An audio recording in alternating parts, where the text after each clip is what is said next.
ആവിയിൽ വേവിച്ചെടുത്ത് തയ്യാറാക്കുന്ന പലഹാരങ്ങളോട് ഒരു പ്രത്യേക മതിപ്പാണല്ലേ നമുക്കെല്ലാവർക്കും.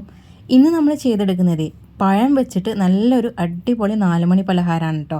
നമ്മളത് ആവിയിലൊക്കെ വേവിച്ചെടുത്ത് ആണ് തയ്യാറാക്കിയെടുക്കുന്നത്. നല്ല ടേസ്റ്റിയായ ഒന്നുകൂടെയാണ് കേട്ടോ. സാധാരണ എല്ലാവരുടെ വീട്ടിലും ഉണ്ടാകുന്ന സാധാരണ ചേരുവകൾ വെച്ചിട്ടാണ് നമ്മൾ ഈ ഒരു ഐറ്റം തയ്യാറാക്കിയെടുക്കുന്നത്. അപ്പോൾ നമുക്ക് എങ്ങനെയാണ് ഇത് ചെയ്തെടുക്കുന്നത് നോക്കാമല്ലേ. അപ്പോൾ അതിന് വേണ്ടിയിട്ട് 2 നേന്ത്രപ്പഴമാണ് എടുത്തേക്കുന്നത്. അത് നമുക്ക് മിക്സിയുടെ ജാറിലേക്ക് ഇട്ട് കൊടുക്കാം. പഴത്തിൻ്റെ മധുരത്തിനനുസരിച്ചിട്ട് നമുക്ക് ഇതിലേക്ക് ശർക്കര പാനി ചേർത്ത് കൊടുക്കാനുണ്ട്. ഞാനിവിടെ 3 ടേബിൾ സ്പൂണാണ് ചേർത്ത് കൊടുത്തേക്കുന്നത്.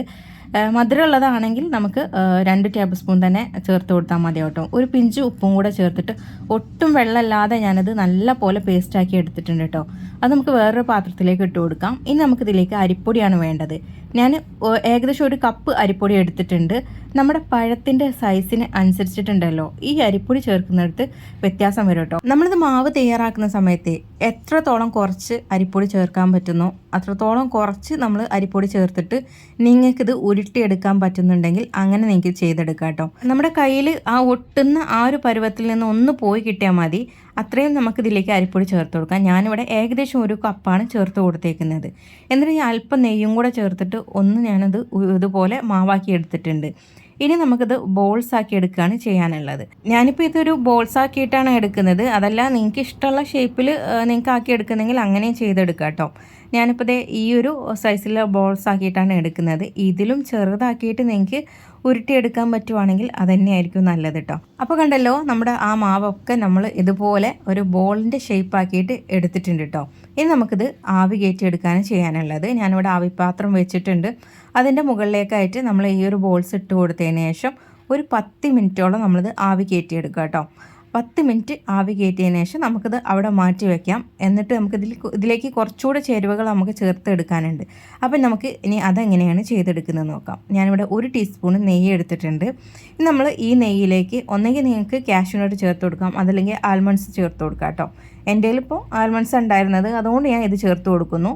കൂടെ തന്നെ 1 ടേബിൾ സ്പൂൺ റൈസിൻസും ചേർത്ത് കൊടുത്തിട്ട് ഇതൊന്ന് നമ്മൾ നന്നായിട്ട് ആദ്യം ഒന്ന് വറുത്തെടുക്കുക കേട്ടോ.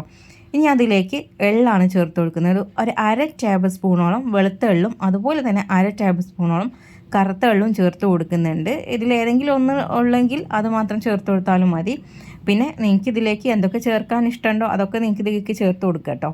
കൂടെ ഞാൻ 2 കപ്പ് തേങ്ങ ചിരവിയത് കൂടെ ചേർത്തിട്ട് നന്നായിട്ട് നമ്മളതൊന്ന് മൂപ്പിച്ചെടുക്കാം. ഇനി നമുക്കിതിലേക്ക് ഒരു ഫ്ലേവറിന് വേണ്ടിയിട്ട് ഏലക്കാപ്പൊടി കൂടെ ചേർത്ത് കൊടുക്കണം. ഞാനിവിടെ ഒരു 1/2 ടീസ്പൂണോളം ഏലക്കാപ്പൊടി കൂടെ ചേർത്ത് കൊടുത്തിട്ടുണ്ട്.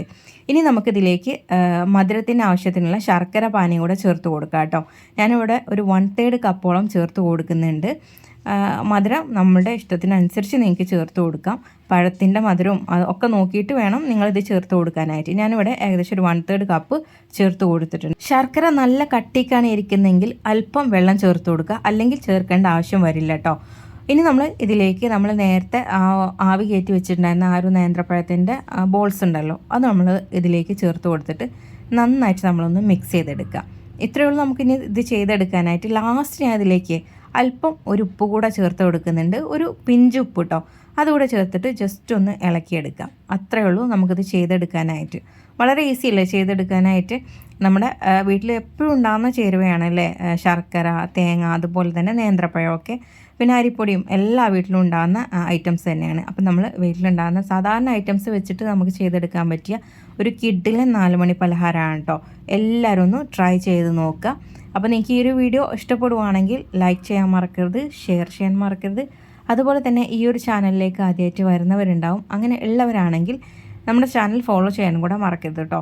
അപ്പോൾ എല്ലാവർക്കും താങ്ക്സ് ഫോർ വാച്ചിങ്.